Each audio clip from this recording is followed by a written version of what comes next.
जय राधा माधव कुंज बिहारी गोपी जन वल्लभ गिरिवरधारी। जय राधा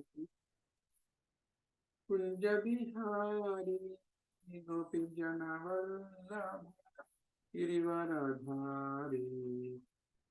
यशोदानंदन व्रज जन रंजना यशोदानंदन व्रज जन रंजना यमुना तीरावनचारी यमुना तीरावनचारी। जय राधा माधव कुंज बिहारी गोपी जन वल्लभ गिरिवरधारी। जय राधा माधव कुंज बिहारी गोपी जन वल्लभ गिरिवरधारी। हरे कृष्णा कृष्णा कृष्णा हरे हरे हरे राम राम राम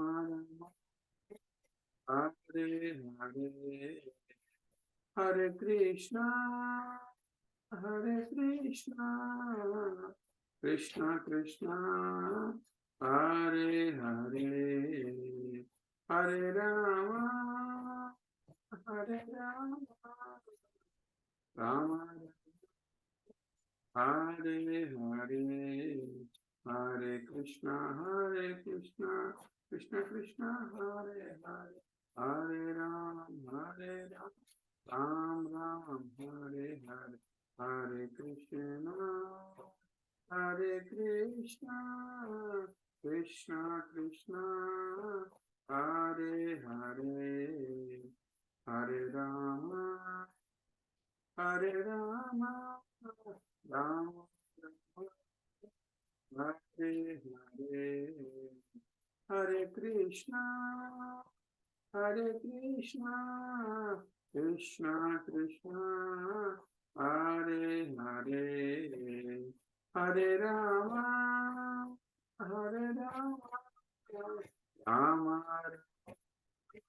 हरे हरे। हरे कृष्णा कृष्णा कृष्णा हरे हरे हरे राम राम राम हरे हरे। हरे कृष्णा कृष्णा कृष्णा हरे हरे हरे राम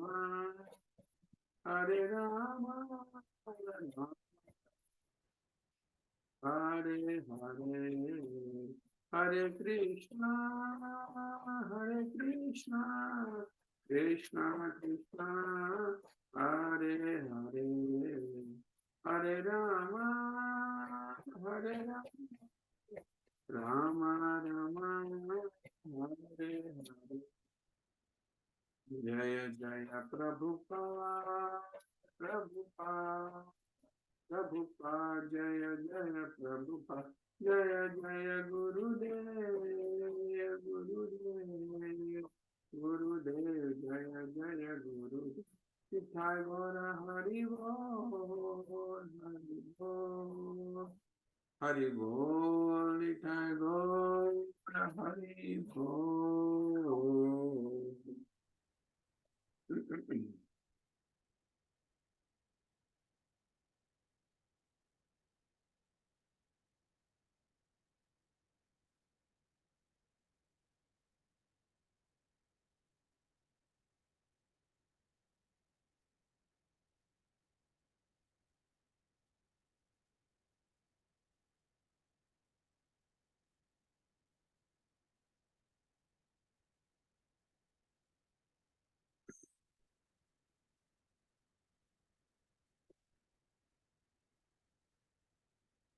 ॐ अज्ञानतिमिरान्धस्य ज्ञानाञ्जनाशलाखया चक्षुरुन्मीलितं येन तस्मै श्रीगुरवे नमः। श्रीचैतन्यमनोभीष्टं स्थापितं येन भूतले स्वयं रूपा कदा मह्यं ददाति स्वापदान्तिकम्।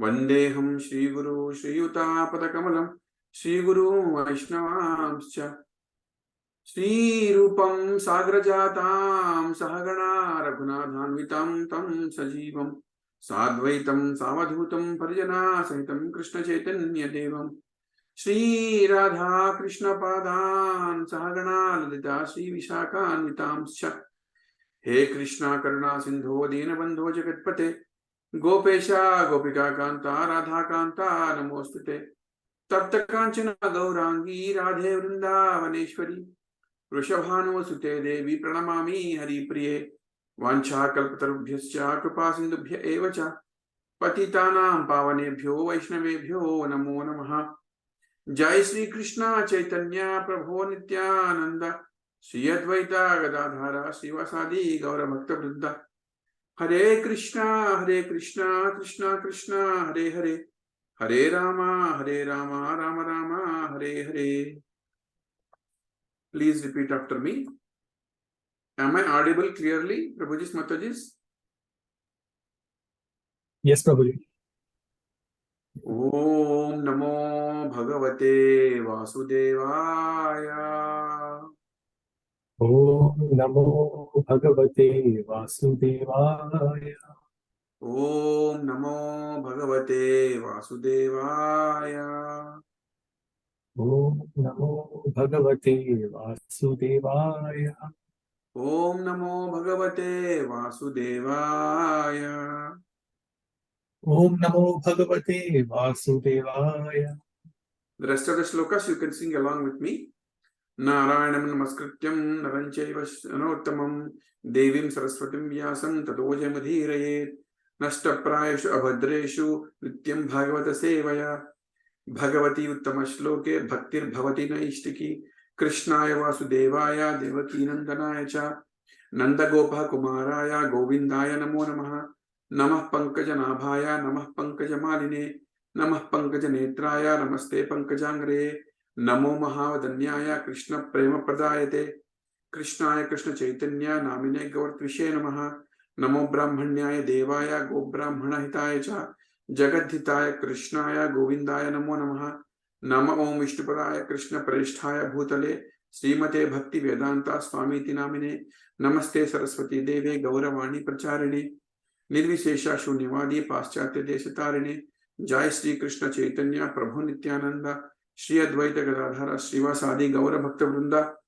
हरे कृष्णा कृष्ण कृष्ण हरे हरे हरे राम राम राम हरे हरे हरे कृष्णा कृष्ण कृष्ण हरे हरे हरे राम राम राम हरे हरे हरे कृष्णा कृष्ण कृष्ण हरे हरे हरे राम राम राम हरे हरे. ओम मूकं करोति वाचालं पंगुं लंघयते गिरिं यत्कृपातमहं वन्दे श्रीगुरुं दीनतारिणं श्रीपरमानन्दमाधवं श्रीचैतन्य ईश्वरम्. ओम अपवित्र पवित्रो वा सर्वावस्थाङ्गतोऽपि वा यस्मरेत् पुण्डरीकाक्षं सबाह्याभ्यन्तर शुचिः Shri Vishnu Shri Vishnu Shri Vishnu.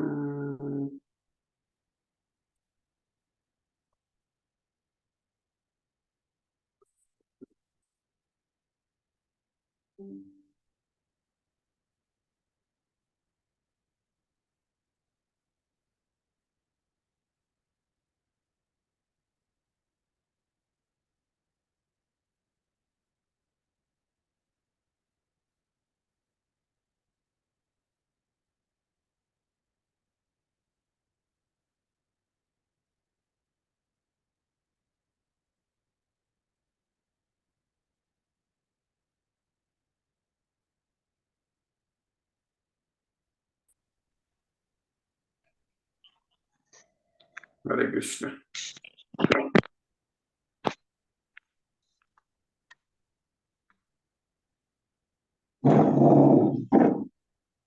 So, thank you very much for attending the Mangalarti and also Srimad Bhagavatam class today. Today we are going to talk about chapter 4, Canto 4, chapter 11. Canto 4 is called Creation of the Fourth Order, and we have been hearing about Dhruva Maharaj story, very specifically in this canto.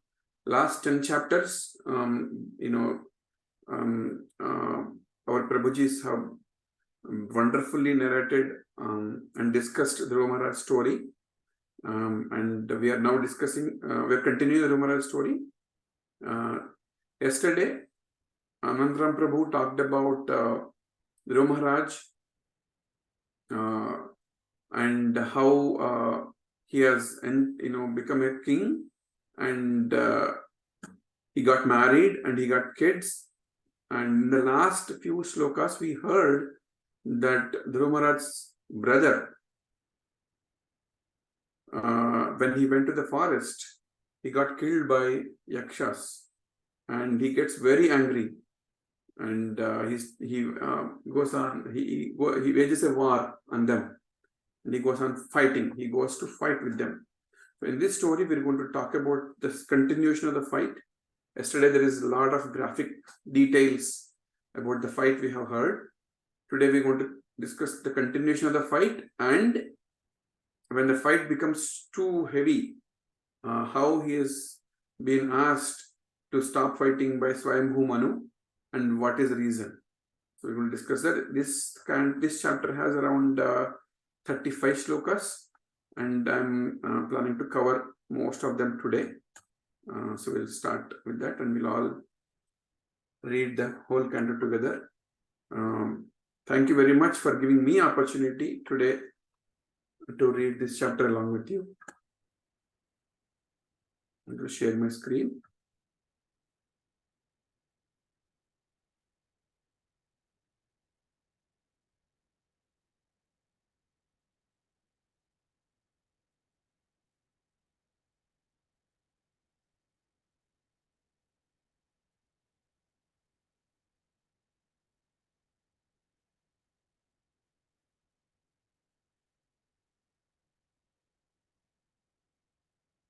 Can you see my screen clearly? Prabhuji's Matalis? Yes, sir. Hare Krishna. Able to see, Prabhu. Yes, Hare Krishna. So, the first sloka of this canto, of this chapter.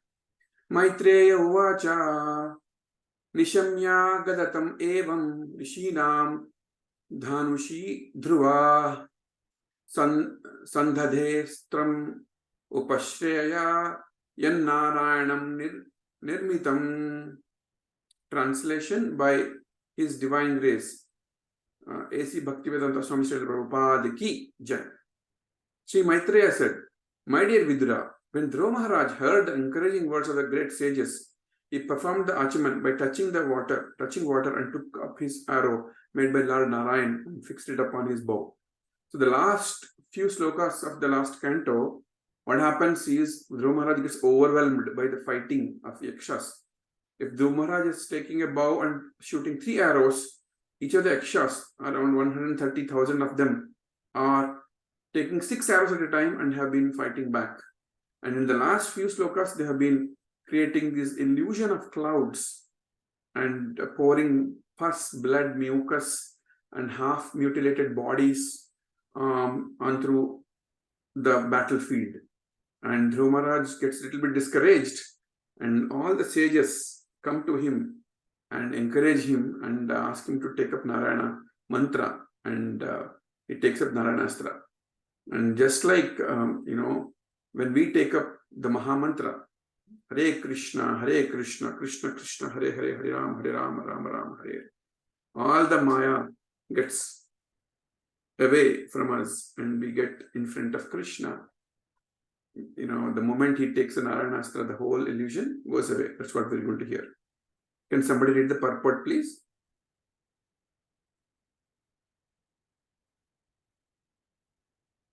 Hare Krishna, Prabhuji. Hare Krishna. Hare Krishna, Satya Prabhu, please.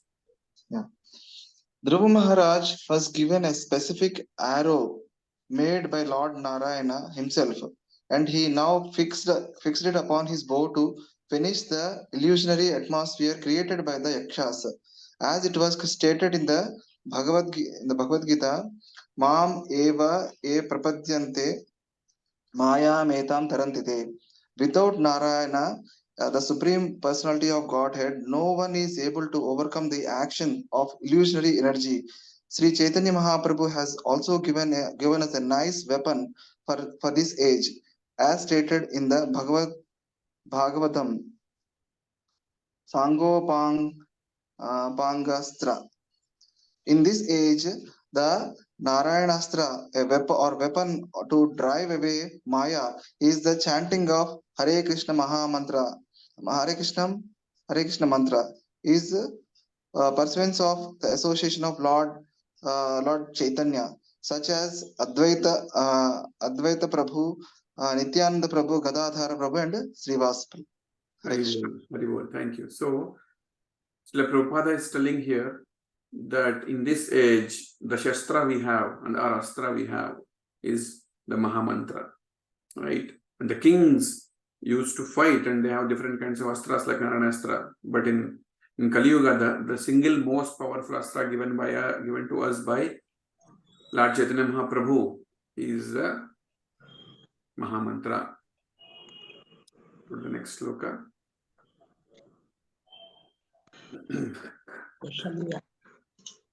Sandhiyamana etasmin maya guhyaka nirmitaha kshipram vineshur vidura klesha janodaye yathaha. Translation. As soon as Dhruva Maharaj joined the Narayanastra arrow to his bow, the illusion created by the Yakshas was immediately vanquished, just as all material pains and pleasures are vanquished when one becomes fully cognizant of the self. Purport. Yeah, Srini Sachideva Prabhu, you can read it now.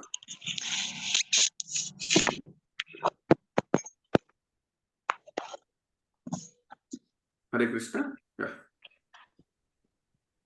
Hare Krishna, Prabhu. Yes, Prabhu.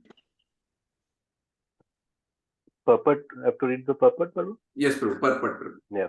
Krishna is like the sun and Maya, or the illusory energy of Krishna is like darkness. Darkness means absence of light. Similarly, Maya means absence of Krishna consciousness. Krishna consciousness and Maya are always there side by side. As soon as there is awakening of Krishna consciousness, all the illusory pains and pleasures of material existence are vanquished. Mayam etam tarantite. Constant chanting of the Mahamantra will keep us always aloof from the illusory energy of Maya. Yes, Haribol. So it said that Maya is, Maya and Krishna are there and we are always seeing Maya and Krishna is behind Maya. The moment we take the Mahamantra and we become Krishna consciousness, Maya goes away and you can see clearly the Krishna. When Maya is there, Krishna is not there. When Krishna is there, Maya is not there. So that's the summary of this shloka.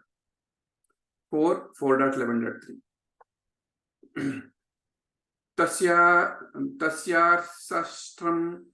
dhanushi prayanjutaha suvarna apunkaha kalahamsa vashaha vinishrata avivishur dvaidat balam yathavanam bhima ravah sikandinaha. Translation. Even as Dhruva Maharaj fixed the weapon made by Narayana Rishi onto the bow, arrows with golden shafts and feathers like the wings of a swan flew out from it. They entered the enemy soldiers with a great hissing sound, just as peacocks enter a forest with tumultuous crowing. The description of the war. Okay, 4.11.4. Anybody wants to read the sloka? Can I read, Prabhu? Yes, Prabhu, please. Hare Krishna, Dandavata Pranam.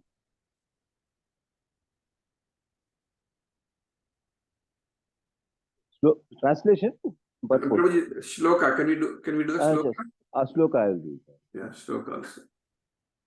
Saistigma dharaihi pradhane silimukhair itastatah punyajana upadrutaha tam abhayadhavam kupita udayadayaha suparnam unnadha panaivaihi vahaya. Translation, Prabhuji, you can read translation. Translation. Those sharp arrows dismayed the enemy soldiers, who became almost unconscious, but various yakshas on the battlefield, in a rage against Dhruva Maharaja, somehow or other collected their weapons and attacked. Just as serpents agitated by Garuda rushed towards Garuda with upraised hoods, all the yaksha soldiers prepared to overcome Dhruva Maharaja with their upraised weapons. Very good. So the battle is going on, and the Yakshas are more outraged now, and they started attacking. Just like when Garuda fights with the serpents, and there is a lot of back and forth. Right? A lot of detailed design of the detailed visuals of the war have been discussed here. Okay, 4.11.5. Let's read the translation. Can somebody read the translation, please? Yeah, I can read probably. Hare Krishna. When Yes, Dhruva Maharaj saw the yakshas coming forward, he immediately took his arrows and cut the enemies to pieces, separating their arms, legs, heads, and bellies from their bodies. He delivered the yakshas to the planetary system, which is situated above the sun globe, which is attainable only by first-class brahmacharis who have never discharged their semen.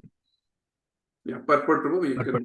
you can read the first To be paragraph. killed by the Lord or by his devotees is auspicious for non-devotees. The yakshas were killed indiscriminately by Dhruva Maharaj, but they attained the planetary system available only for the brahmacharis who never discharged their semen.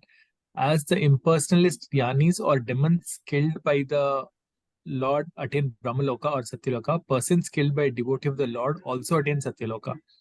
To reach the Satyaloka planetary system described here, one has to be elevated above the sun globe. Killing, therefore, is not always bad. If the killing is done by Supreme Personality of Godhead or his devotee or in great sacrifices, it is for the benefit of entity killed in that way. Material so-called non-violence is very insignificant in comparison to killing done by Supreme Personality of Godhead or his devotees. Even when a king or the state government kills a person who is a murderer, that killing is for the benefit of the murderer. Thus, he may be cleared of all sinful reactions. Hare Krishna. Just want to make Hare a point here. Prabhuji, we can just pause here. So want to make a point here that Prabhupada is saying if somebody gets killed by Lord or even by a devotee, it's very auspicious because they will get liberated for sure and they will attain Brahmaloka. And the Brahmaloka is where the brahmacharis constantly, keep their meditation on the Supreme Personality of Godhead, right? So, killing somebody is not always bad if it is done according to the dharma, right? And that's what happened even in Bhagavad Gita in the Mahabharata war. So Arjuna was hesitating and lamenting that I'm going to kill all these people, but Krishna instructed him that this is the right thing to do. You're a Kshatriya and all these people have done adharma to your family, and you have a right to correct that. And when you kill, with my orders, you will never get any of the result of that, right? So killing is not bad, and it's the same thing is the point is made here. If somebody makes a heinous act like murdering somebody, and the king of the province immediately gives him a capital punishment, which is hang him or killing him until death. A lot of people, like these activists and those people, they make a big hue and cry, but that is not the right thing to do. Actually, the king is doing the right thing by immediately giving him punishment so that he doesn't suffer later, right? He has done a sinful activity, and that sinful activity has to be countered by this punishment, right? This is for the benefit of the murderer, right? So that he is cleared of all the reactions.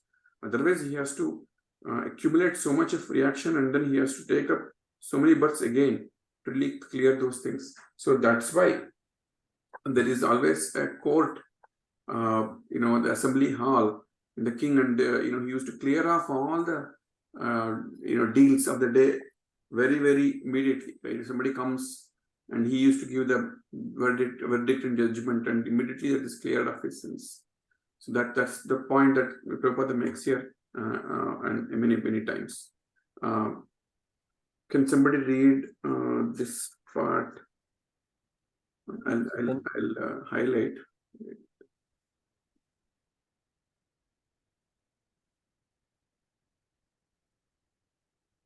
Yeah, we can read the whole paragraph. That's okay. We can. It's fine. Can somebody read the second paragraph? Yeah. I'll do it. Yes, Prabhu.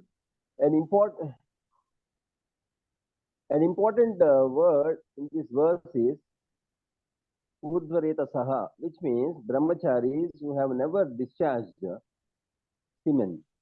Celibacy is so important that even though one does not undergo any austerities, penance, or ritualistic ceremonies prescribed in the Vedas, if one simply keeps himself a pure brahmachari, not discharging his semen, the result is that after death he goes to the Satyaloka. Generally, sex life is the cause of all miseries in the material world. In the Vedic civilization, sex life is restricted in various ways. Out of the whole population of the social structure, only the grihasthas are allowed restricted sex life. All others refrain from sex. The people of this age especially do not know the value of not discharging semen.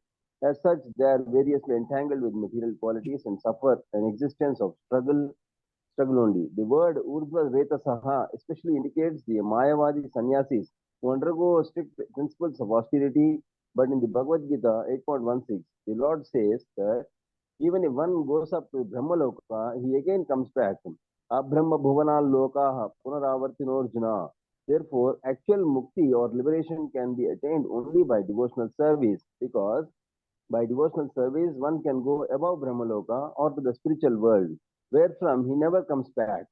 Mayavadi sannyasis are very proud of becoming liberated, but actual liberation is not possible unless one is in touch with the Supreme Lord in devotional service. It is said, Harim Vinana Nivrutim Taranti. Without Krishna's mercy, no one can have liberation. Haribol. Thank you, Prabhuji. So there are 2 points that are made here. One is about the Brahmaloka, where brahmacharis always meditate on the Lord, and they're askalita brahmacharis. That means they never discharge their semen. And for those people who doesn't, who maintain strict austerity, it is said, actually it is said that producing the semen is a very, one drop of semen requires 40 drops of blood. It takes up a lot of your energy and power to produce a semen, and when you discharge it, it takes away so much of energy. And if you take that austerity of not having any grihastha life or any sex life, it is said that it travels upwards and becomes ojas in your brain, and that opens up it opens up a lot of knowledge, and it gives more spiritual enlightenment. Radheshyam Prabhu, His Grace Radheshyam Prabhu talks about it in one of the recent talks. So, except Grihasthas, no other ashrama allows discharging the semen, and the reason for that is only Grihastha life, that too restrictedly, it is allowed, because that is the cause of miseries of everything in this material world. And Grihasthas are allowed to do that to produce Krishna conscious children and make them again Krishna conscious and help the world. That is the only way it is allowed, right? And Prabhupada says here that Urdhvaritasa, which is semen going up, is being described as for Mayavadi sannyasis, because they do a lot of austerities and meditate for liberation, right? Which is again, a lot of devotees don't want liberation, because liberation means I'm just liberated and then I'm going to Brahmaloka, but again you'll come back. But what devotees always long for is eternal association with the Lord, and only with Lord's mercy you will attain that, and even liberation. Without Krishna's mercy, you can't even attain liberation. 4.11.6. Translation. Can somebody read the translation, please? Hare Krishna, Hare Prabhuji. Krishna. Oh, go ahead, Prabhu. Go ahead. Sorry, Prabhu. Not ready. Okay. Translation. When Swayambhuva Manu saw that his grandson Dhruva Maharaj was killing so many of the yakshas who were not actually offenders, out of his great compassion, he approached Dhruva with great sages to give him good instruction. Yes, Prabhuji. Purport also continues. Yes, Prabhuji. Purport. Dhruva Maharaj attacked Alakapuri, the city of Yakshas, because his brother was killed by one of them. Actually, only one of the citizen, not all of them, was guilty of killing his brother. Uttama, Brother Dhruva, Uttama. His brother name is Uttama. brother's name is Brother Uttama. Dhruva Maharaj, of course, took a very serious step when his brother was killed by the Yakshas. War was declared and the fighting was going on. This sometimes happens in the present day also. For one man's fault, a whole state is sometimes attacked. This kind of wholesale attack is not approved by Manu, the father of the lawgiver of the human race. He therefore wanted to stop his grandson Dhruva from to continue to kill Yaksha citizens who were not offenders. Hare Krishna. Yeah, you can see that, Dhruva Maharaj is at the peak of the war. With the Narayanastra, he's killing so many Yakshas. And Yakshas are presided by Kuvera, and they have the city called Alakapuri in the northern place of Himalayas. And Swayambhu Manu, who is the grandfather of Dhruva Maharaj, started seeing this, and as being the Prajapati, Swami Manu, who is a Manu for that whole Manvantara, he could not see, this bloodshed, right? And he wanted to give good instructions to Dhruva Maharaj, because he saw that, and he's going beyond his limit and unnecessarily being angry on all the Yakshas just the mistake caused by one or two people, and he wanted to stop it. So Swami Manu is going to come and visit Dhruva Maharaj and talk to him. We'll see what he speaks in the coming slokas. Okay, 7. Somebody read 7, please. The translation and purport. Hare Krishna Prabhu. Yes, Translation by Srila Prabhupada. Srila Prabhupada ki jai. Lord Manu said, "My dear son, please stop. It is not good to become unnecessarily angry. It is the path to hellish life. Now you are going beyond the limit by killing Yakshasas, who are actually not offenders." Yes, Prabhuji, continue purport, please. Prabhuji. Okay, Prabhu. Purport. In this verse, the word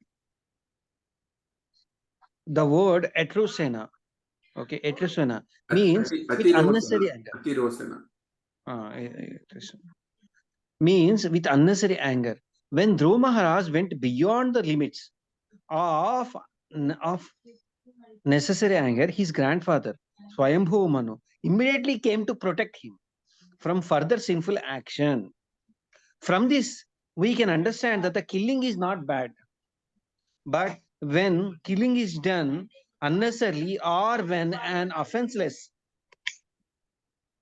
person is killed, such killing opens the path to hell.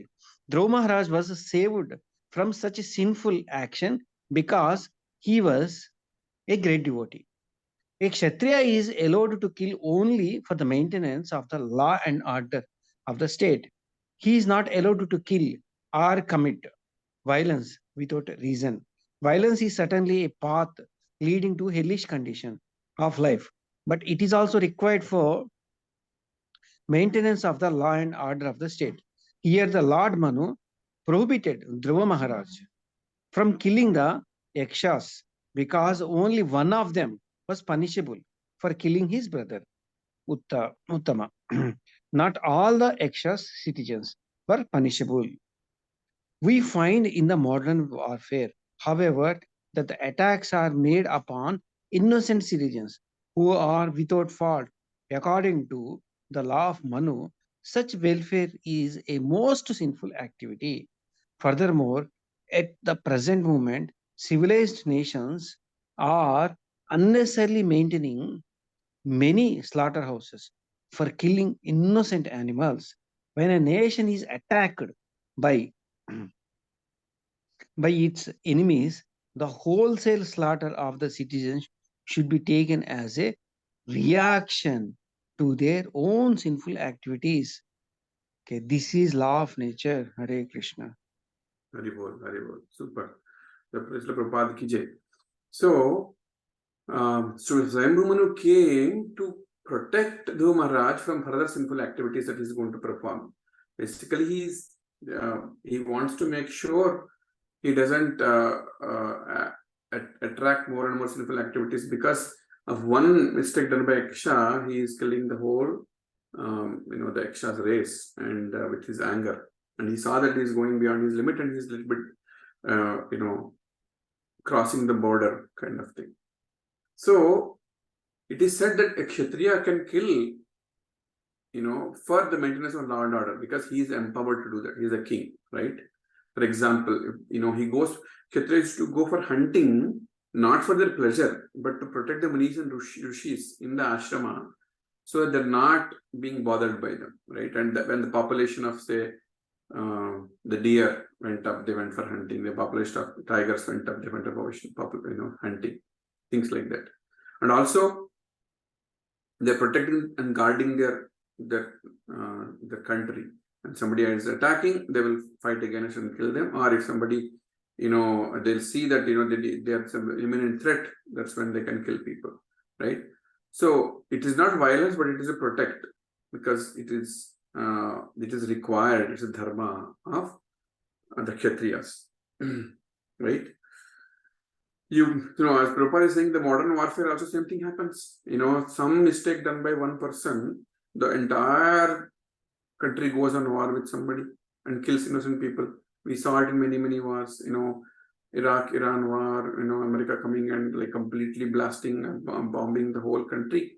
So many innocent people dying, and that too they didn't find anything that is this weapons of mass destruction. Nothing they found. Unnecessarily they completely ruined multiple countries.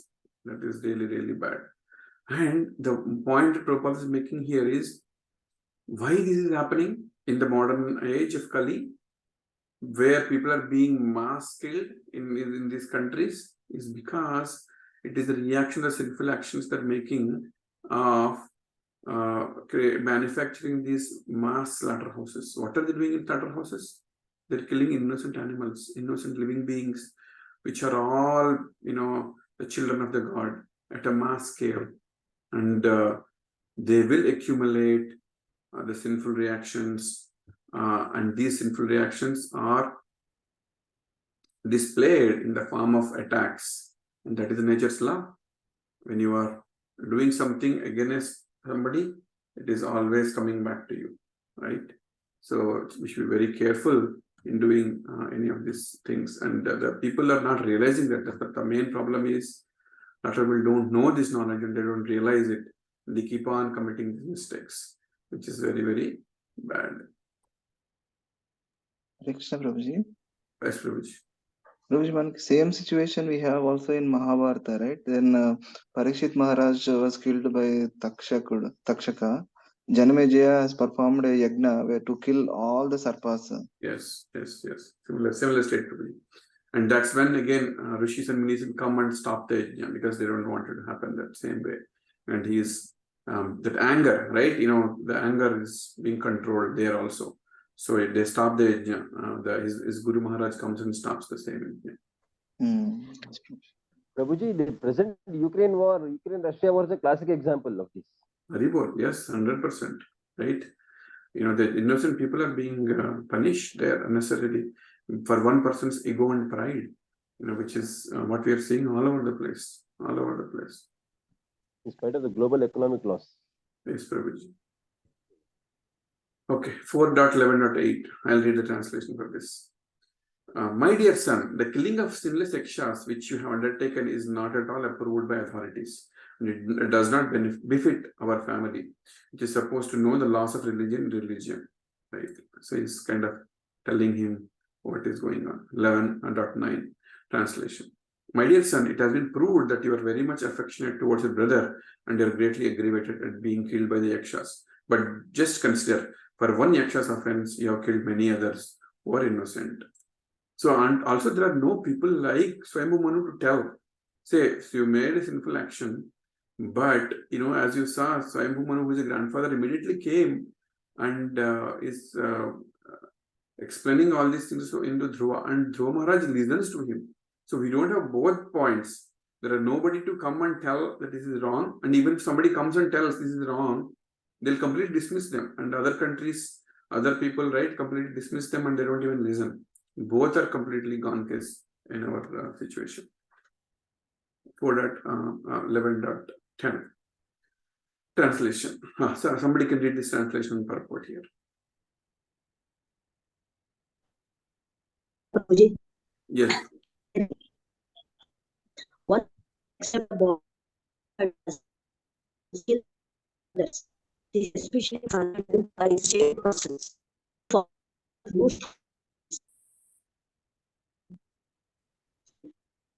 Is it audible to everyone? Is it for me only? So the audio is disturbed actually. The audio is not audible, not audible. Auntie, it's not coming properly. You have good connection there? We are not able to hear it. It is breaking up. yours, I am here listening nicely. Now, can you hear now? Now it's good. Can Now you it's hear good. now? Now it's good. Now it's Hello? Yes, we can hear you. Please go ahead. Okay. Translation. One should not accept the body as the self and thus, like the animals, kill the bodies of others. This is especially forbidden by saintly persons who follow the path of devotional service to the Supreme Personality of Godhead. Is it okay? Yes, now it's fine. Continue the purport, please. Purport. The words sadhunam, Hrushikesha, Anuvartinam are very significant. Sadhu means a saintly person.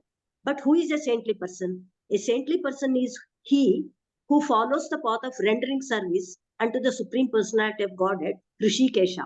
In the Narada Pancharatra, it is said, Hrushikena Hrushikesha Sevanam Bhakti Ruchyate. The process of rendering favorable service to the Supreme Personality of Godhead with one sense is called bhakti or devotional service. Therefore, why should a person who is already engaged in the service of the Lord engage himself in personal sense gratification? Dhruva Maharaj is advised here by Lord Manu that he is a pure servitor of Lord. Why should he unnecessarily engage, like the animals, in the bodily concept of life? An animal thinks that the body of another animal is his food. Therefore, in the bodily concept of life, one animal attacks another. A human being, especially one who is a devotee of the Lord, should not act like this. A sadhu, a saintly devotee, is not supposed to kill animals unnecessarily. Hare Krishna Prabhuji. Hare Krishna. So, Swayambhu Manu is trying to explain to him that you're a sadhu and you are born in a great family, right? And you are unnecessarily showing your anger against these yakshas, innocent yakshas, and you're killing them. And also he is telling you are a pure devotee of the Lord, and why should you unnecessarily engage in killing these yakshas, right? And only you should never kill somebody unnecessarily is what he is telling. Let's continue. 11th shloka. Prabhuji, Yes, Prabhuji. So Dhruva was a realized soul, and he saw the Lord as well when he was young, right? Yes. And I'm just wondering that the anger can overcome such a realized soul as well. Yes, Prabhuji. That is why this chapter is being included in Srimad Bhagavatam. See, what happens is when you have a loss of your imminent family, like your brother, his brother Uttama, being killed by yakshas, and Dhruva Maharaj, even though he's a devotee, he's being overcome by anger, momentarily, and that's when he started killing all the yakshas because he is taking revenge, and that is where Swayambhu Manu is coming and telling him. So, even though you are a devotee, even though you are a realized soul, sometimes because of situations, you can get into this a little bit of moment of anger, and you need somebody to help you come out of that, right? And we'll also discuss whether anger is good or bad in further slokas, because I want to ask you all, should a devotee, can a devotee be angry? Can a devotee be angry, Prabhuji Mataji? Can a devotee be angry? Yes, Prabhuji. In what Depending upon the situations? situation. In what situations he should be angry? Like Hanuman. Like Hanuman Prabhuji. Hanuman, he won that Lanka. Or whenever anyone harming devotees, or then we should get angry. Yes, Haribol, super Prabhuji. So devotees can be angry when the dharma is being not upheld, or somebody is trying to downplay your Guru Maharaj or the dharma or any principles, or when you have to teach a lesson to somebody, like Hanuman's example, but it requires a huge balance on how you utilize the anger. So anger also can be used in Lord service, and it's called Yukta Vairagya, and it should be used when it is necessary. So a devotee should be equipped both with Shastra and Shastra. Shastra is the knowledge of the manuals and this Bhagavad Gita, Bhagavatam, and Shastra is this weapons like anger and other weapons. When they are needed, you have to be used. Otherwise, we cannot wait for somebody to come and rescue the dharma. Right? That is not right thing. Everybody thinks like that. Nobody comes to rescue. So it's important to have the anger, but having the hold of the anger is important. We should not be controlled by the anger, but we should control the anger exactly where and when we should use it. Prabhuji, just for the argument's sake, like we have also karma philosophy, right, Prabhuji? I mean, those who are doing something wrong, they will have their karma, it will act against them. So why devotee has to take up that responsibility of obstructing that, when the karma also will take care of its course? Prabhuji, the karma philosophy cannot be applied here because that will be there anyway. That will take its own course. If you don't act in the time, Prabhuji, you completely lost the moment and your duty. See, for example, Prabhuji, a devotee student, should he not study? Because he's already written in his whatever lifetime that he will get so and so job, so and so education he will do, and he'll get a job. Knowing all that, why should he study? He can just like sit tight, right? He can just Krishna knows what he is going to give him. Krishna knows that he will be a software engineer, he will get a job, he'll get a wife and kids, right? And if he also knows that he has been destined for something, right? He doesn't know what it is, but then why to study, why to attend interviews, why to do all that? Yes, Prabhuji. It's a duty, you have to do it, right? See, you have to do your duty, and the rest will be taken care by the Lord, right? You cannot just sit and just sit and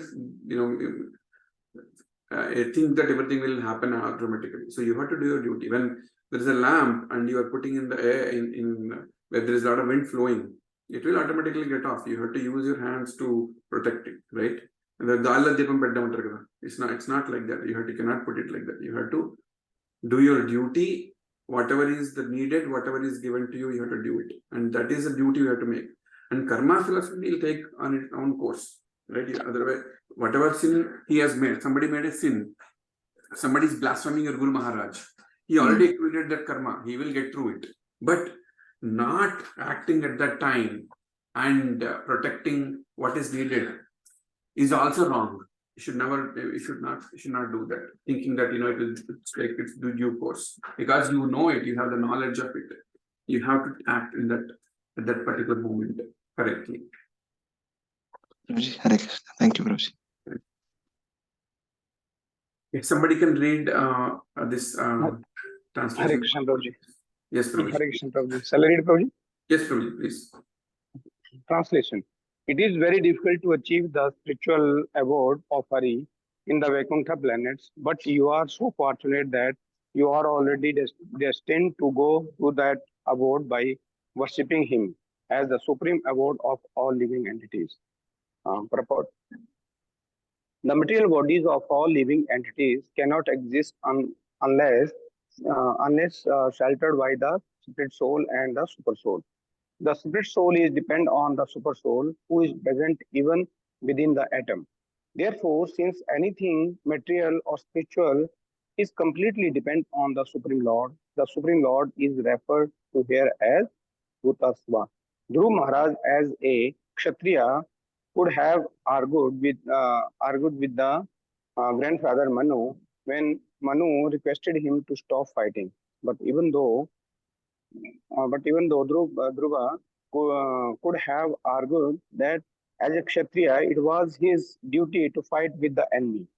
He was informed that since since every living entity is a residence of the Supreme Lord and can be considered a temple of the Lord, the unnecessary killing of any living entity is not permitted. Hare Krishna. Very well. So one important point is every living entity is the residence of Supreme Lord and is a temple of the Lord. So unnecessarily you should never kill any living being. That's not permitted, right? That's very important. Bhutavasa.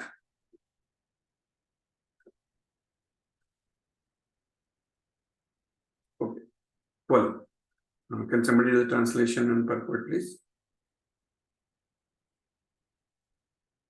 Prabhu, can we continue once again?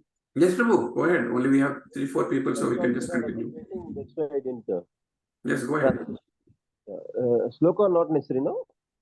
Sloka, if you want, you can read, Prabhu. No problem. Please go ahead. Sattvam harer anujyatas satpumsam api sammataha khatam tva avadyam kritavan anusikam satam vratam. Translation: because you are a pure devotee of the Lord is always thinking of you, and you are also recognized by all his confidential devotees. Your life is meant for exemplary behavior. I am therefore surprised why you have undertaken such an abominable task. Purport: Srila Prabhupada ki Jai. Dhruva Maharaja was a pure devotee and was accustomed to always thinking of the Lord. Reciprocally, the Lord always thinks of those pure devotees who think of him only, 24 hours a day. As a pure devotee does not know anything beyond the Lord, so the Lord does not know anything beyond his pure devotee.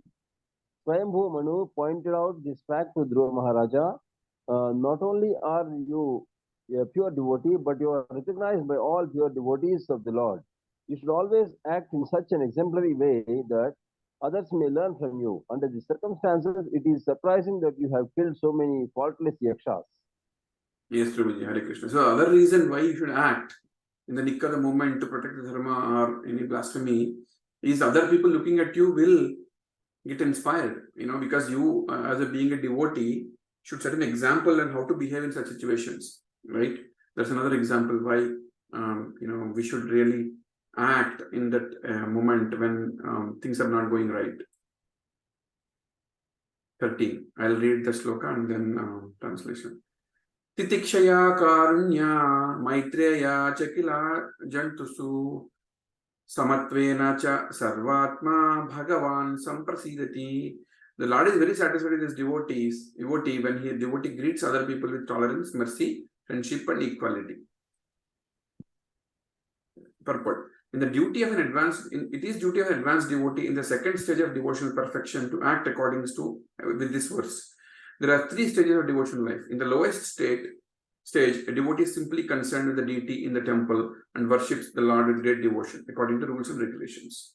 In the second stage, the devotee is cognizant of his relation with the Lord, his relation with fellow devotees, his relation with persons who are innocent, and his relation with persons who are envious. Sometimes devotees are ill-treated by envious persons. It is advised that an advanced devotee should be tolerant. He should show complete mercy to persons who are ignorant or innocent. A preacher devotee is meant to show mercy to innocent persons whom he can elevate to devotional service. Everyone by constitutional position is an eternal servant to the God. Therefore, a devotee's business is to awaken everyone's Krishna's consciousness. That is his mercy. As for a devotee's treatment of other devotees who are his equals, he should maintain friendship with them. His general view should be see every living entity as part of Supreme Lord. Different living entities appear in different forms of dress, but according to the instructions of the Bhagavad Gita, a learned person sees all living entities equally. Such a treatment by the devotee is very much appreciated by Supreme Lord. It is therefore said that saintly person is always tolerant and merciful, is friend to everyone, never an enemy to anyone, and he is peaceful. These are some good qualities of a devotee. So here, there are 3 things talked about. The lower stage of devotion, middle stage, and higher stage. Anybody knows the real names of these? We learned it in many places. These are the different phrases used for these different stages. Uttama, Madhyama. Yes. And the third one? Adama. Neocentric. Kanishta. Kanishtadikari. Kanishtadikari, Madhyamadikari, Uttamadikari. In the Kanishtadikari state, the devotee is just going to the temple, doing deity worship with good devotion and following rules and regulations. The second stage is when he has a relationship with the Lord. He is maintaining a relationship with the Lord and he treats fellow devotees very well. And he also preaches. And that's when he is helping the innocent people reach up to the state. And Uttamadikari is the highest state where he looks about at everyone equal. Pandita Samadarshina, that is his state. Very, very higher state. Right? He's very tolerant, merciful. He can, argue with Mayavadis and philosophy he can present very well. So if you remember, you can go back and refresh your memories. Prabhupada is talking about those three stages here. Let's go to 14. Somebody can read the sloka and translation. I'll read. Can I read, Prabhu? Yes, Prabhuji. I think one after the other. I think Avinash Prabhu can read for now, and then you can read Mahesh Prabhu later. Okay. Samprasanne Bhagavati Purusha Prakritirgunai Vimukto Jiva Nirmukto Brahma Nirvanam Rakshati. Translation. The purpose is doing this. This is the substantial Prabhupada teacher. One who actually satisfies the Supreme Personality of Godhead during one's lifetime becomes liberated from the gross and subtle material conditions. Thus, being freed from all material modes of nature, he achieves unlimited spiritual bliss. Perfect. Prabhuji, read the previous paragraph. Hare Krishna. Prabhuji, read the second paragraph. Second paragraph. Okay. The word samprasanne, which is used in this verse, means being satisfied. A person should act in such a way that the Lord is satisfied by the activity. It is not that he himself is to be satisfied. Of course, when the Lord is satisfied, the devotee automatically becomes satisfied. This is the secret of the process of Bhakti Yoga. Outside of Bhakti Yoga, everyone is trying to satisfy himself. No one is trying to satisfy the Lord. Karmis grossly try to satisfy their senses, but even those who are elevated to the platform of knowledge also try to satisfy themselves. In the subtle form, Karmis tries to satisfy themselves by sense gratification, and Gnanis try to satisfy themselves by subtle activities or mental speculation and thinking themselves to be God. Yogis also tries to satisfy themselves by thinking that they can achieve different mystic perfections. But only devotees try to satisfy the Supreme Personality of Godhead. The devotees' process of self-realization is completely different from the processes of the karmis, jnanis, and yogis. Everyone else is trying to satisfy himself, whereas the devotee tries to satisfy the Lord. The devotional process is completely different from others. By working to please the Lord, by engaging his senses in the Lord's loving service, the devotee is immediately situated on the transcendental platform and he enjoys unlimited blissful life. Haribol, Haribol. Beautiful purport by Krishna Prabhupada ki jai. So basically, samprasanne is the word that is used here, being satisfied. And how different people in the yoga ladder, you might have heard the name yoga ladder discussed in chapter 3 and other further chapters in Bhagavad Gita, where the ladder starts at a very low level of animalistic behavior, and we call them karma kandis or karmis and animals, and then it goes to karma karma yogis, and then the karma yogis you have two different definitions, sakama karma yogi, nishkama karma yogi, and then next it goes to jnanis, and then it goes to dhyana yoga, which is meditation, which is above that, and the final stage, the destination is bhakti yoga, which is above all. So Srila Prabhupada is explaining the yoga ladder here and how different people try to satisfy in this ladder and what they try to satisfy, right? And as you know, the animalistic behavior, karma kandis, karma yogis, and even in shakama karma, nishkama karma, they're trying to still satisfy themselves. Karma kandis, of course, automatically they're always satisfying their senses. In karma yogis, sakama karma yogis, trying to do duty and still, expecting results and trying to, reap the benefit of the results. But he is acting according to the rules and regulations of Shastras. That is the only difference. And Nishkama Karma Yogi is acting against rules, according to the rules and regulations, and he's giving away the results. But still he's attached to the work. It's like a person who comes to the temple, says, I want to cook for the devotees. Very nice, cook for the devotees. And he says, I want to eat prashadam until everybody eats, or maybe he doesn't eat. But he doesn't do any other work. He's attached to cooking only. That is, Nishkama Karma Yogi. Still he's attached to the work.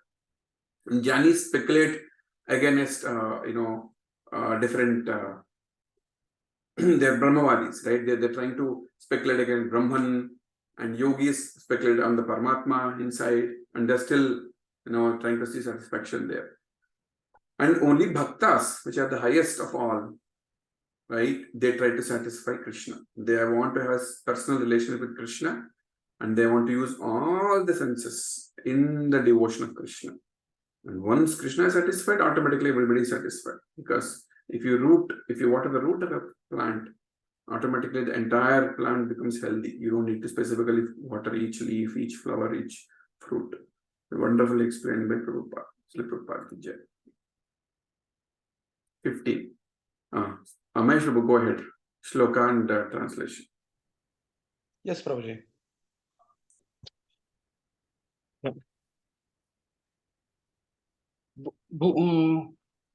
भूता पंचाभिर आराब्धैर योषित पुरुषा एव हि तयोर्व्यवायात् संभूतिर योषित पुरुषायोर इहा. Translation. The creation of the material world begins with 5 elements, and thus everything, including the body of a man or a woman, is created of these elements by the sexual life of a man and woman. The number of men and women in this material world is further increased. Purport by Divine Grace A.C. Bhaktivedanta Srila Prabhupada ki jai. When Swayambhu Manu saw that Dhruva Maharaj understood the philosophy of Vaishnavism and yet was still dissatisfied because of his brother's death, he gave him an explanation of how the material world is created by the 5 elements of material nature. In the Bhagavad Gita, it is also confirmed, Prakrite Kriyamanani, everything is created, maintained and annihilated by the material modes of nature. In the background, of course, there is a direction of the Supreme Personality of Godhead. This is also confirmed in the Bhagavad Gita, Mayadhyakshena Prakriti. In the 9th chapter, Krishna says, under my superintendence, material nature is acting. Swayambhu Manu wanted to impress on Dhruva Maharaj that the death of the material body of his brother was not actually the Yaksha's fault, it was an act of the material nature. The Supreme Personality of Godhead has immense varieties of potencies, and they act in different gross and subtle ways. Very well. Thank you, Ruji. Yeah, that's enough for this from Shloka. So what I want to tell is, Swayambhu Manu now is trying to explain Sankhya to Dhruva Maharaj. Because at the moment, Dhruva Maharaj is still very angry and not satisfied. So he wants to explain that, he told don't be angry, but he needs more explanation so that Dhruva Maharaj can stop this and really get convinced. So he's trying to convince by telling him about how the body is made of 5 elements and how man and woman union, and then they produce more offspring, and then they increase, right? So everything is created, maintained, inherited by the Lord, is what he is telling, and that's what he is explaining here. Let's move forward. 16. I'll read this sloka. Evam pravartate sarga sthiti samyena evacha guna vyaktikarad rajan mayaya paramatmana. Translation. Manu continued, my dear King Dhruva, it's simply by illusion of material energy of Supreme Personality of Godhead and by the interaction of the 3 modes of material nature that creation, maintenance and annihilation takes place.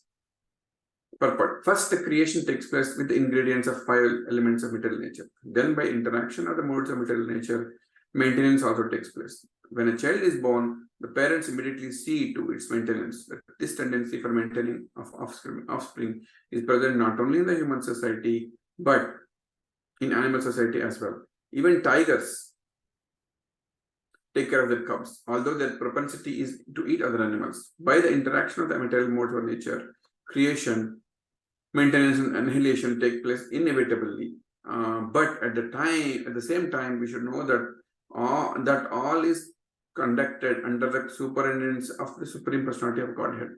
Everything is going on under that process. Creation is action of Rajoguna, mode of passion. Maintenance is action of Sattva-guna, mode of goodness, and annihilation is the mode of is the action of Tamoguna, the mode of ignorance. We can see that those who are situated in the mode of goodness live longer than those who are situated in Tamoguna or Rajoguna. In other words, if one is elevated in the mode of goodness, is elevated to a higher planetary system where the duration of life is very great. Urdham Gachanti Satvataha.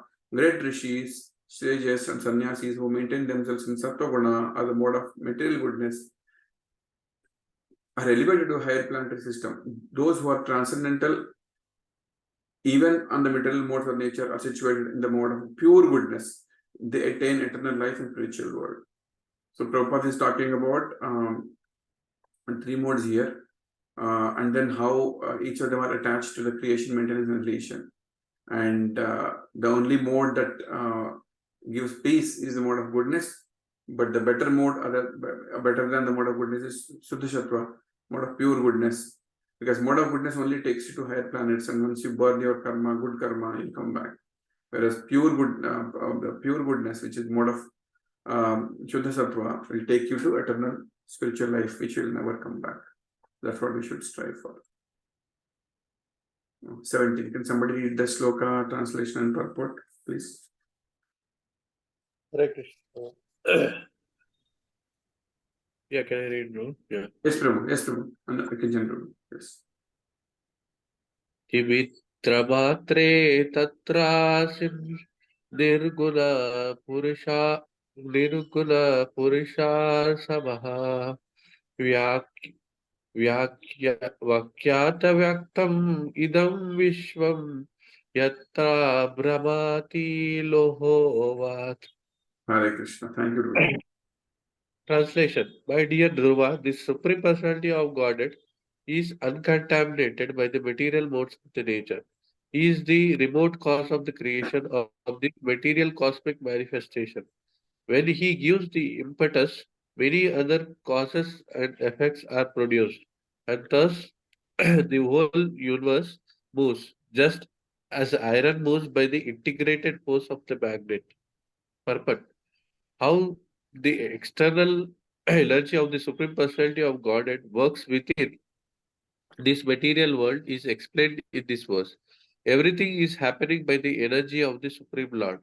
The atheistic philosophers who do not agree to accept the Supreme Personality of Godhead as the original cause of the creation think that the material world moves by the actions and reactions of different material elements.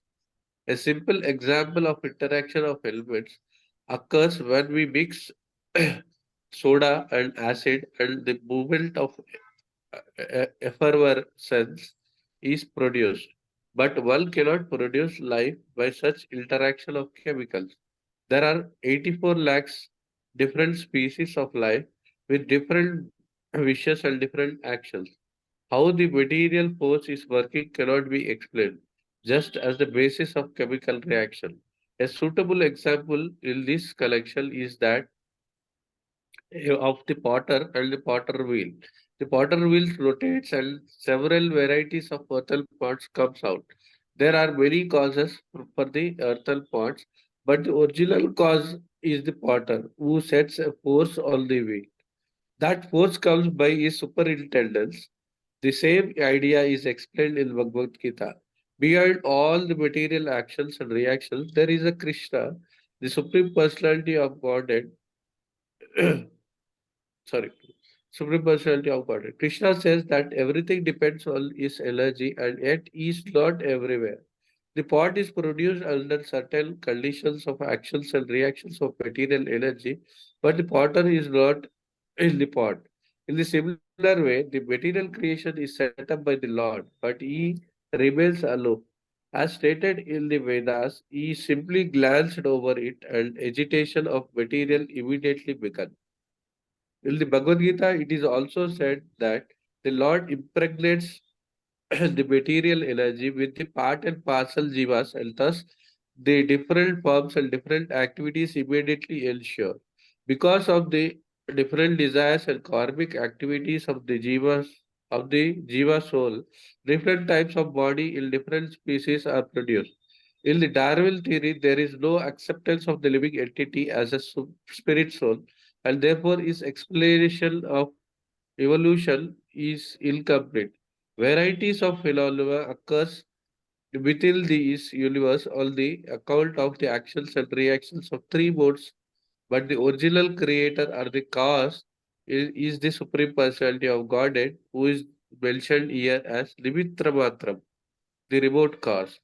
He simply pushes the wheel with his energy. According to Mayavadi philosophers, the Supreme Brahman has transformed himself into many varieties of forms, but that is not the fact. He is always transcendental to the actions and reactions of material guna, although he is a cause of all causes. Lord Brahma therefore says in Brahma Samhita 5.1, ईश्वर परम कृष्ण सच्चिदानंद विग्रह अनादिरादिर गोविंद सर्व कारण कारणम. Very good. Hare Krishna. Thank you, William. Wonderful, wonderful. There is one more line. There are many effects.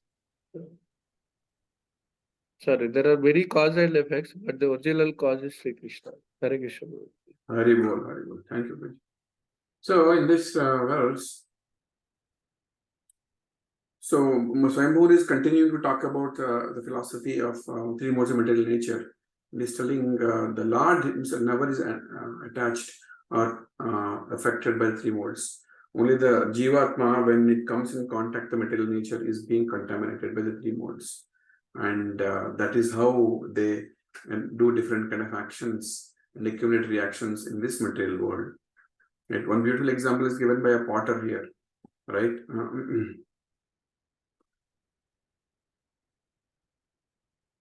A suitable example is connection with this potter and wheel. A potter's wheel rotates and several varieties of earthen pots come out. There are many causes of the earthen pots, but the original cause is the potter who has set force on the wheel, right? And this force comes by superintendence. So basically, the God is the potter, and he is churning all his energies and producing different worlds. The material world is created by inferior energy. Spiritual world is the superior energy, and then Jivatmas are Tatastha energies where they can be here and there. Everything is coming out from him only, right? And because the force is setting up, right? So that's a good example of that. Continue the next verse. 18. Sakhalva idam Bhagavan kalasatya guna pravahena vibhakta virya karoti akartaiva nihanti ahanta cheta vibhumna phalau durvibhaya. Translation.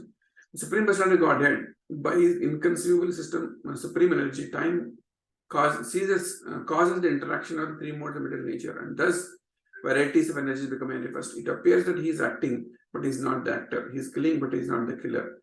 That is understood by only his inconceivable power is happening everywhere. So further, Swayambhu is explaining the Supreme Personality of Godhead, right? And how he is the cause of all causes, but he is aloof of everything. Many examples are given in this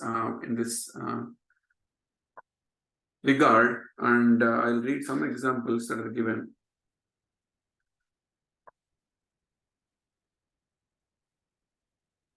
Yeah, here let's see the second paragraph. How the Lord acts is nicely explained in the Vishnu Purana. Fire is situated in one place, while the heat and light produced by fire act in many different ways. Another example given is the electric powerhouse is situated in one place, but by its energy is many different types of machinery move. The production is never identical with the original source of energy, but the original source of energy being prime factor is simultaneously one and different from the product. Therefore, Chaitanya Mahaprabhu's philosophy, Achintya Bheda Abheda is a perfect way of understanding. In the material world, the Lord incarnates in three forms, Brahma, Vishnu, and Shiva, by which he takes charge of the three modes of material nature. By the incarnation of Brahma, he creates.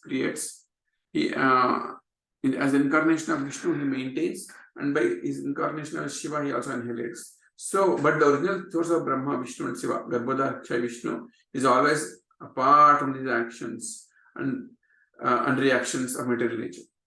So in this world, there are three people that are responsible for three different things: creation, annihilation, and maintenance. Creation is done by Brahma, maintenance is done by Vishnu, and annihilation is done by Shiva.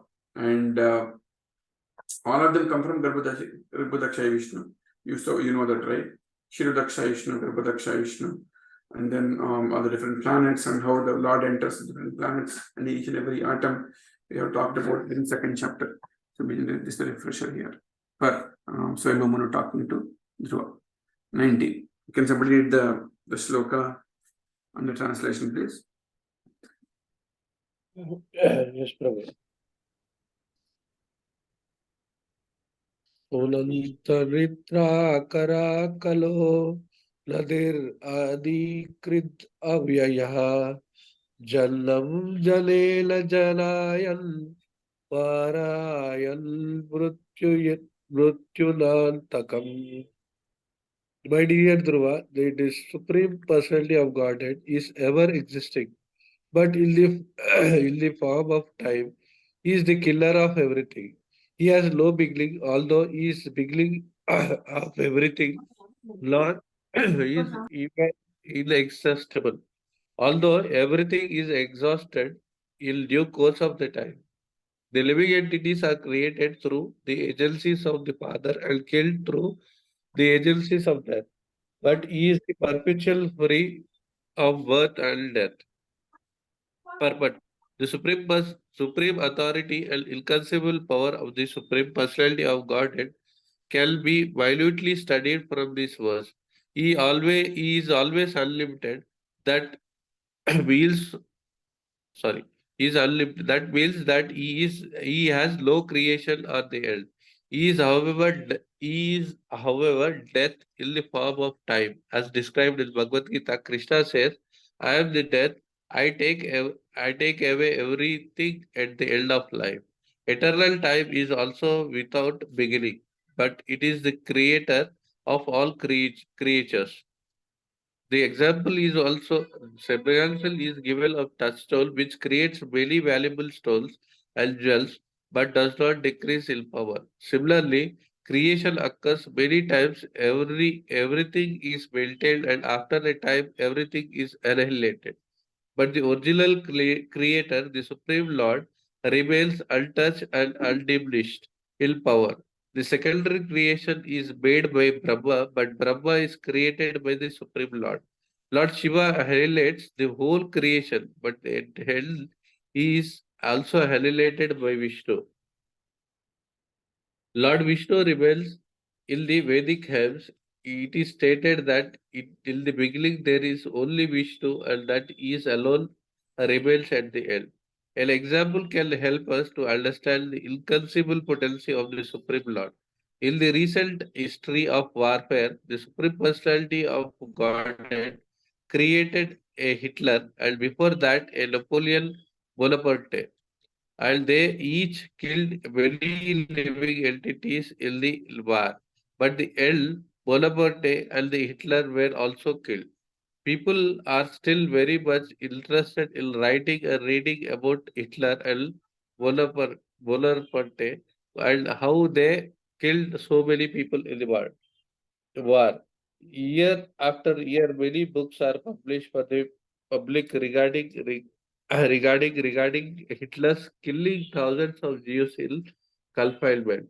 but no one is researching who killed Hitler and who created such a gigantic killer of human beings. The devotees of the Lord are not much interested in the study of flickering history of the world.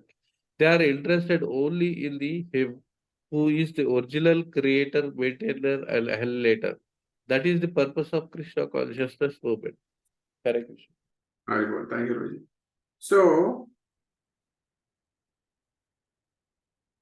what Prabhupada is telling is the Supreme Personality of Godhead is ever existing. He is always there, right?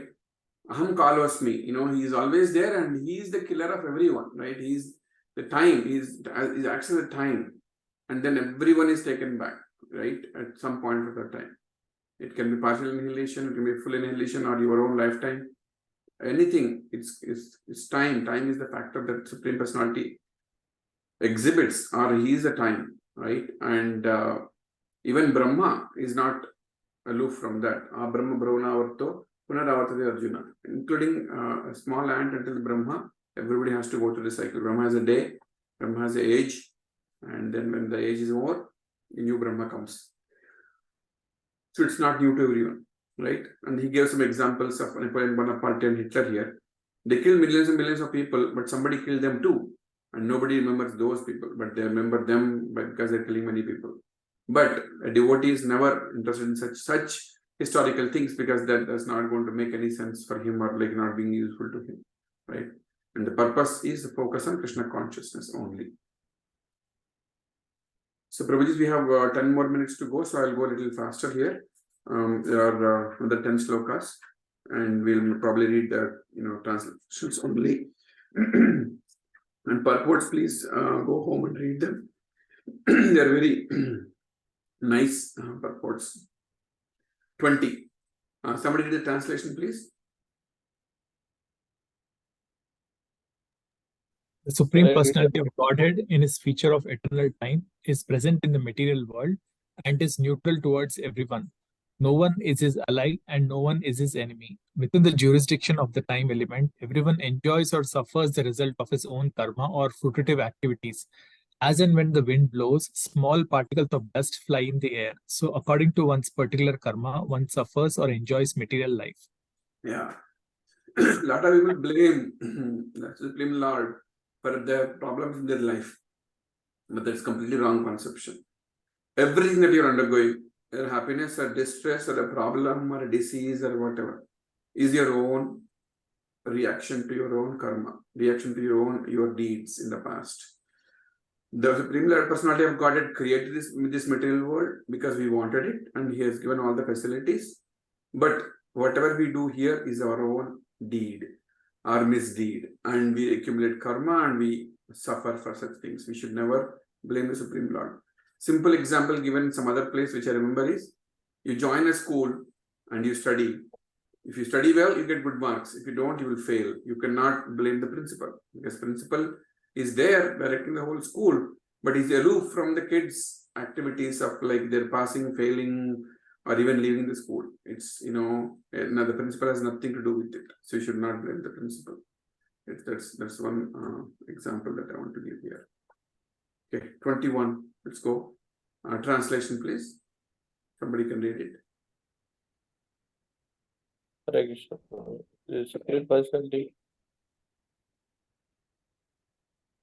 Yes, Prabhu, go ahead. You want me to go to translation, right? Yes, translation. Supreme Personality of Godhead, Vishnu is all powerful and he awards the results of one fruitive activities. Thus, although one's living entity duration of life is very small, whereas that of another is very great, he is always in his transcendental position, and there is no question of lessening or increasing his duration of life. Correct. Yes, based on one's karma, he is awarded a duration of life, the smaller big, and there is nothing you can do about it. Right? That's what Swayambhu is explaining. Not that Dhruva doesn't know, but when you get delusioned by that little anger at that nick of the moment, Swayambhu is explaining these things so that he comes back to normalcy. 4.11-22. I'll read the translation. The differentiation among varieties of life and their suffering and enjoyment is explained by Some to be the result of karma. Others say it's due to nature, others to the time, others due to the fate. And still, others say that it is due to desire. Purport. So this is a little bit bigger purport. I read it is important. Prabhupada is explaining that the various philosophies of karma, right? And the devotees know as a karma theory, but there are different philosophies that they understand this in different ways. But all of them lead to the same thing. You kind of suffer here, right? That's the thing. There are different types of philosophers: Mimamsakas, atheists, astronomers, sexualists, and so many other classification of mental speculators. The real conclusion is that our work only that binds. It is only our work that binds us within the material world in different varieties of life. How these varieties have sprung up is explained in Vedas. It is due to the desire of the living entity. The living entity is not a dead stone. He has different varieties of desires or karma. The Vedas say karmo karsit. The living entities are originally part of the Lord, like sparks of fire, but they have dropped the material world, attracted by the desire to lord over the nature. This is a fact. Every living entity is trying to lord over material nature, material resources to the best of his ability. This kama or desire cannot be annihilated. There are some philosophers who say that if one gives up the desire, he again becomes liberated, but it is not at all possible to give up desires. For desire is a symptom of a living entity. If there is no desire, then the living entity would be a dead stone. Sri Narottama Dasa Thakur therefore advises that one turn his desire towards serving the Supreme Personality of Godhead. Then desire becomes purified, and when one's desires are purified, one becomes liberated from all material contaminations. And that conclusion is that the different philosophers' theories explain the varieties of life and their pleasure and pain in all imperfect. The real explanation of that is we are eternal servants of the Lord, and that as soon as we forget this relationship, we are thrown into the material world, and where we create our different activities and suffer or enjoy the result. We are drawn into the material world by desire. The same desire must be purified and employed in the devotional service of the Lord. Then our disease of wandering in the universe under different forms and conditions will end. Perfect purport by the Prabhupada. Srila Prabhupada ki jai. So the different philosophers think about different ways of how we suffer or enjoy in this world. And the devotees of the Lord always think that it is because of their own karma that they are here. And they understand that the ultimate thing is to re-establish a relationship with the Lord, and then they work towards that doing various activities. And once a living entity cannot sit idle, that is his nature. You cannot sit idle in this material world. You have to do some activity, and that activity better be an activity that doesn't attract any reactions, and you go upwards into the bhakti yoga where you establish a relationship with the Lord. That's what we are all striving towards, right? Otherwise, you are always rotating in this world. 23. Just somebody can read the translation, please.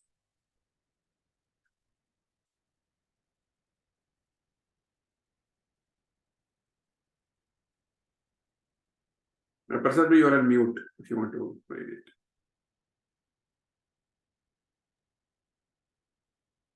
The absolute truth, transcendence, is never subject to the understanding of imperfect sensory endeavor, nor is he subject to direct experience. He is a master of varieties of energy, like the full material energy, and no one can understand his plans or actions. Therefore, it should be concluded that although he is the original cause of all causes, no one can know him by mental speculation. Hare Krishna. Yeah, so you cannot utilize your imperfect senses to understand Lord. A lot of people come and ask, show me God. Who is God? What is God? You cannot see God with your imperfect senses, period. God will reveal himself in various forms as you progress in your spiritual life, as you do more chanting, more sincerely through your guru, right? Only then you cannot even perceive the Lord by your own mental speculation. That is not at all possible. So you have to take shelter of a guru. You have to continue your sadhana. You have to make it perfect, and then you will be in self-realization. We'll move on. 24. Translation, I'll read this. My dear son, those yakshas who are descendants of Kuvera are not actually the killers of your brother. The birth and death of every living entity are caused by the Supreme, who is certainly the cause of all causes. So Swayambhu is telling more details here. 25, translation. I'll read this. The Supreme Personality of Godhead creates this material world, maintains it, and annihilates it in the due course of the time. But because he is transcendental to such activities, he is never affected by ego in such action or by the modes of material nature. So just like a drop on the lotus leaf, the Supreme Personality of Godhead, even though he is the maintainer, creator, and annihilator of this world, who even though he gives us so many things in this world, he is not impacted by the modes of material nature or ego or anything like that in this material world.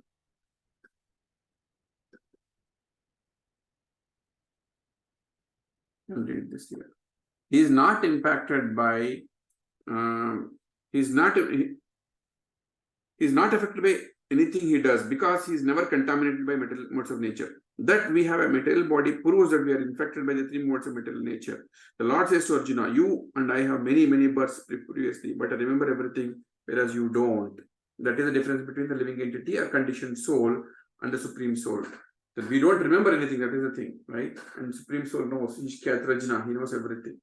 The Supreme Soul, the Supreme Personality of Godhead, has no material body, and because he has no material body, he is not affected by any work he executes. There are many Mayavadi philosophers who consider the Krishna's bodies the effect of concentration of the material mode of goodness, and they distinguish Krishna's soul from Krishna's body. The real situation, however, is that the body of the conditioned soul, even if it has large accumulation of material goodness, is material. Whereas Krishna's body is never material, it's spiritual, it's transcendental. Krishna has no false ego, for he does not identify himself with the false and temporary body. His body is always eternal. He descends to the world in his own spiritual body. That this is explained in Bhagavad Gita, Param Bhavam. The words Param Bhavam and Divyam are especially significant in understanding Krishna's personality. Hari Bol. Go to 26. Can somebody read the translation only?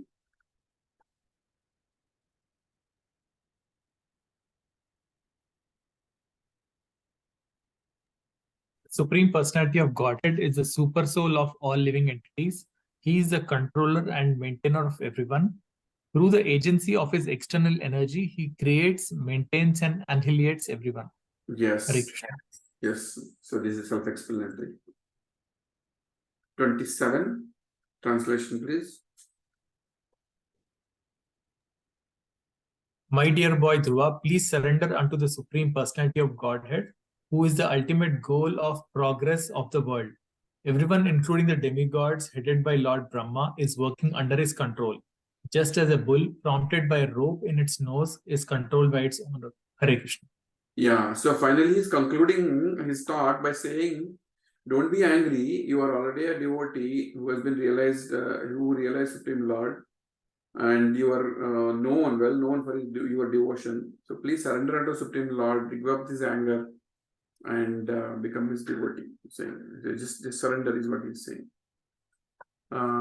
Anything that is important that we can read here? Let me just check. I think it's all same thing. Okay. 28. I'll read the translation. My dear Dhruva, at the age of only 5 years, you are very grievously afflicted by the words of your mother's co-wife, and you are very boldly gave up the protection of your mother and went to the forest to engage in the yogic process of realization of the Supreme Personality of Godhead.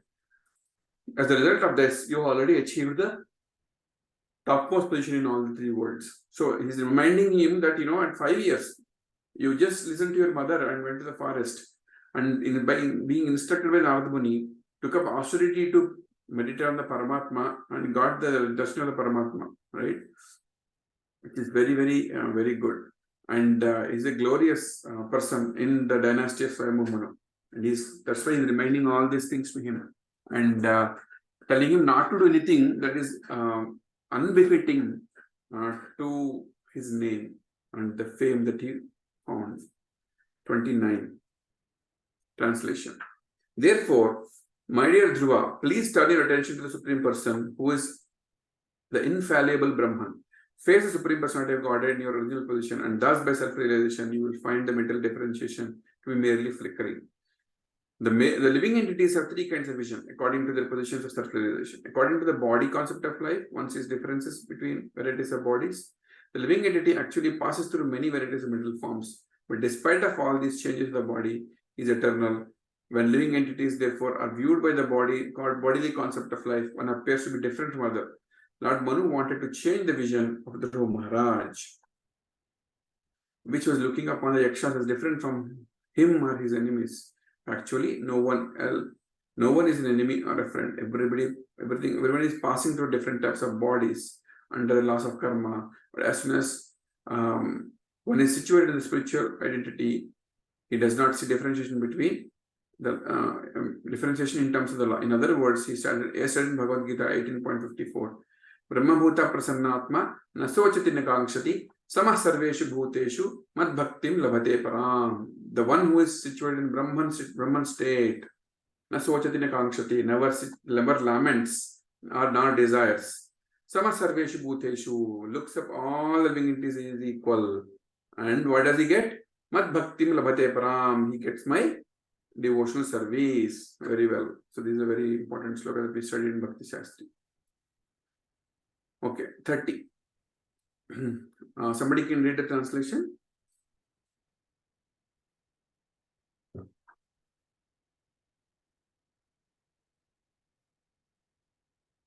Okay, I'll read it. Thus regaining your natural position and rendering service unto Supreme Lord, who is all-powerful reservoir of all pleasure and who lives in all living entities of the super soul, you will very soon forget the illusory understanding of I and my.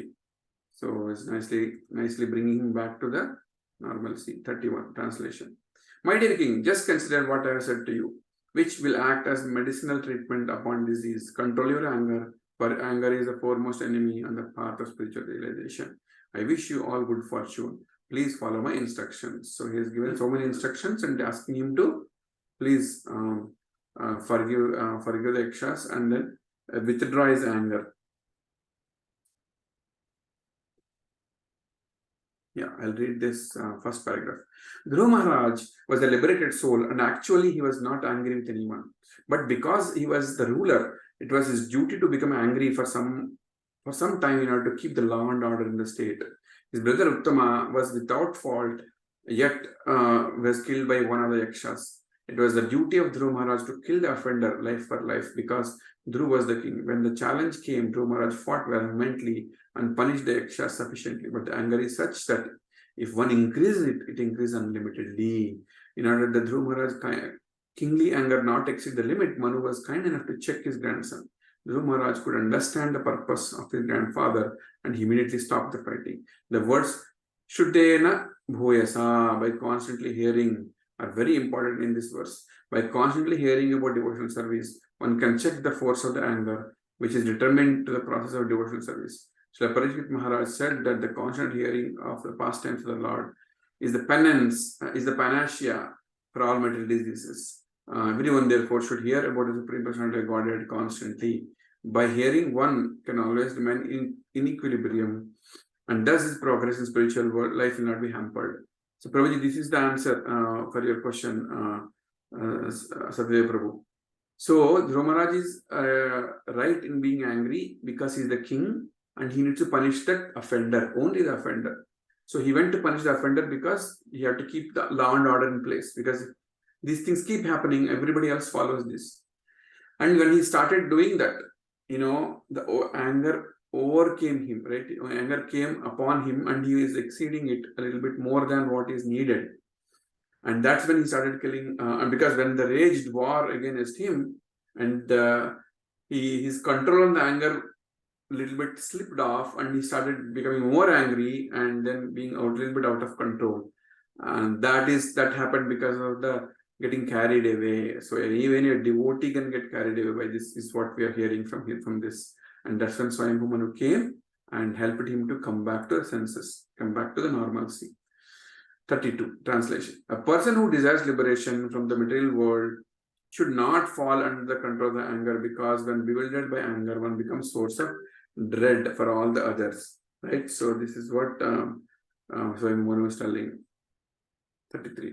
Translation. My dear Dhruva, you thought that the Yakshas killed your brother, and therefore you have killed great numbers of them. But by this action, you have agitated the mind of Lord Shiva's brother, Kubera, who is the treasurer of the demigods. Please note that your actions have been very disrespectful to Kubera and Lord Shiva. So, Kubera is the one that owns or the heads all the Yakshas, and he is brother of Lord Shiva. And someone is telling Dhruva that by doing this, you have agitated Kubera, which is not supposed, which should not do. So in the next he'll says go pacify him, or go say sorry to him. So 34. For this reason, my son, you should immediately pacify Kubera with gentle words and prayers, and thus his wrath may not affect the family. Because see, anger is such a thing that it comes back for ages together. You are angry on somebody, you do something, they come back and do something to you, and it goes on and on and on. So Swayambhu is cutting it short at that time and saying that you control your anger, go tell sorry to Kubera, pacify him so that his wrath doesn't come upon your family dynasty, which is a very nice thing he told. So that's how Swayambhu comes and pacifies Dhruva Maharaj so that he doesn't go beyond the control. So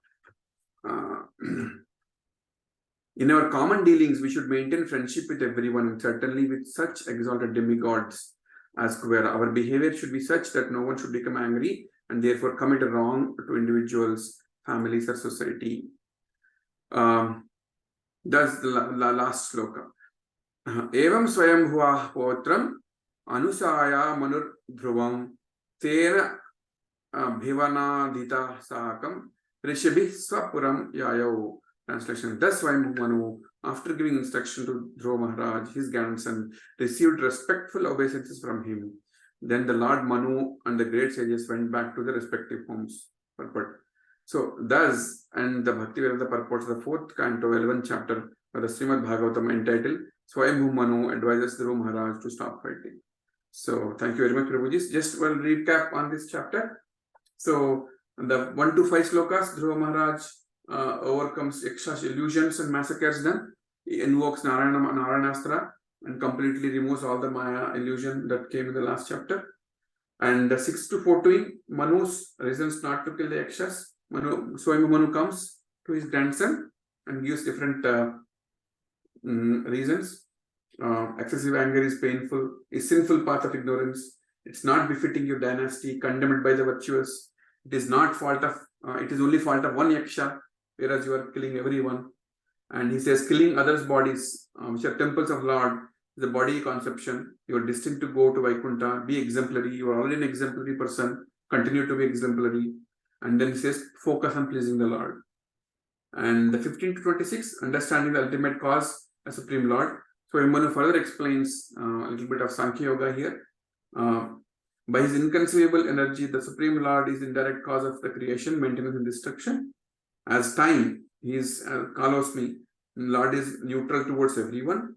And different philosophers may have different opinions, but Lord is the ultimate cause of birth and death, and your brother also. But the Lord is unaffected as he is everything by his energies, is what he says. And in the last 3 slokas, he says, now please give up your anger, go to Kubera, pacify him so that his wrath doesn't come to you. So Swayambhu Manu does that in the further chapters.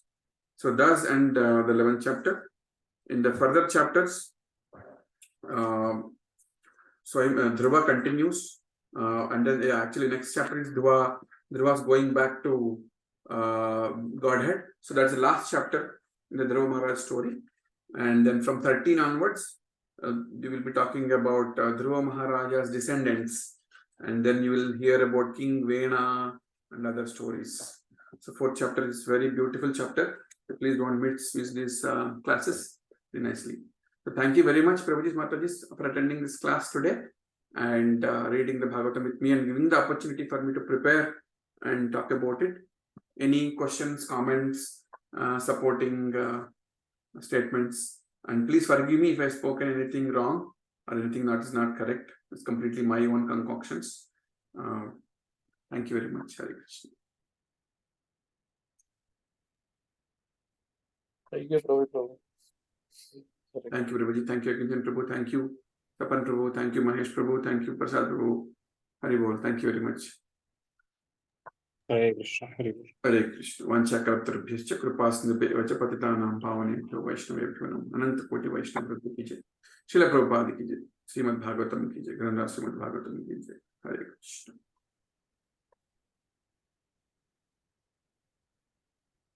Okay, if there are no questions, we'll stop recording and we'll stop the recording.